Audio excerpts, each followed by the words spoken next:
GK മലയാളത്തിലേക്ക് ഏവർക്കും സ്വാഗതം. തെരഞ്ഞെടുപ്പുമായി ബന്ധപ്പെട്ട 10 കാര്യങ്ങൾ അറിയാം നമുക്ക്. 1. ഇന്ത്യയിൽ വോട്ടവകാശത്തിനുള്ള പ്രായം 21 നിന്ന് 18 വയസ്സാക്കി കുറച്ചത് 1989 61ാം ഭരണഘടനാ ഭേദഗതിയിലൂടെയാണ്. 2. ഇന്ത്യയിൽ ആദ്യമായി വോട്ടിംഗ് മെഷീൻ ഉപയോഗിച്ച് തെരഞ്ഞെടുപ്പ് നടന്നത് 1982 കേരളത്തിലെ വടക്കൻ പറവൂർ നിയമസഭാ മണ്ഡലത്തിലാണ്. 3. ത്രിതല പഞ്ചായത്തുകളിലേക്കും നഗരസഭകളിലേക്കും മത്സരിക്കാൻ 21 വയസ്സാവണം. നിയമസഭയിലേക്കും ലോക്സഭയിലേക്കും മത്സരിക്കാൻ 25 വയസ്സും പൂർത്തിയാവണം.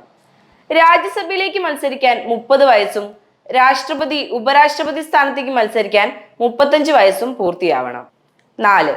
ഏറ്റവും കൂടിയ പ്രായത്തിൽ ലോക്സഭയിലേക്ക് തിരഞ്ഞെടുക്കപ്പെട്ടത് ജനതാദൾ യുണൈറ്റഡ് ടിക്കറ്റിൽ ഹാജിപൂരിൽ നിന്ന് മത്സരിച്ച രാംസുന്ദർ ദാസ് ആണ്. 2009 88ാം വയസ്സിലാണ് അദ്ദേഹം തിരഞ്ഞെടുക്കപ്പെട്ടത്. 5. ലോക്സഭയിൽ ആകെയുള്ള 543 സീറ്റുകളിൽ 84 സീറ്റുകൾ പട്ടികജാതിക്കാർക്കും 47 സീറ്റുകൾ പട്ടികവർഗക്കാർക്കും സംവരണം ചെയ്തിരിക്കുകയാണ്. കേരളത്തിൽ മാവേലിക്കര, ആലത്തൂർ എന്നിവ പട്ടികജാതി സംവരണ മണ്ഡലങ്ങളാണ്. 6.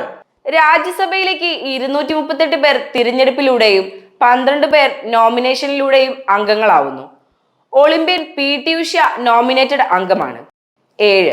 ലോക്സഭാ അംഗത്തിന്റെ കാലാവധി 5 വർഷവും രാജ്യസഭാ അംഗത്തിന്റെ കാലാവധി 6 വർഷവുമാണ്. 8. കേന്ദ്ര മന്ത്രിസഭയിൽ മന്ത്രിമാരുടെ എണ്ണം ആകെ ലോക്സഭാ അംഗങ്ങളുടെ 15% കൂടാൻ പാടില്ല. ഈ നിബന്ധന സംസ്ഥാന മന്ത്രിസഭയ്ക്കും ബാധകമാണ്. 9. സ്വാതന്ത്ര്യാനന്തരം ആദ്യ തെരഞ്ഞെടുപ്പ് നടക്കുമ്പോൾ ലോക്സഭയിൽ 498 സീറ്റുകളാണ് ഉണ്ടായിരുന്നത്. 1977 സീറ്റുകൾ 543 വർദ്ധിപ്പിച്ചത്. 10. വിസ്തീർണത്തിൽ ലഡാക്ക് ആണ് ഏറ്റവും വലിയ ലോക്സഭാ മണ്ഡലം. ഈ മണ്ഡലത്തിന്റെ വിസ്തൃതി 1,73,266 ചതുരശ്ര കിലോമീറ്റർ ആണ്. അതായത് കേരളത്തിന് 4 ഇരട്ടി വലിപ്പം. വിസ്തൃതിയിൽ ഏറ്റവും ചെറിയ മണ്ഡലം ഡൽഹിയിലെ ചാന്ദിനി ചൗക്കാണ്. പുതിയ അറിവുകളുമായി GK മലയാളം വീണ്ടും നിങ്ങളിലേക്ക്. സബ്സ്ക്രൈബ് ചെയ്യുക, ഷെയർ ചെയ്യുക.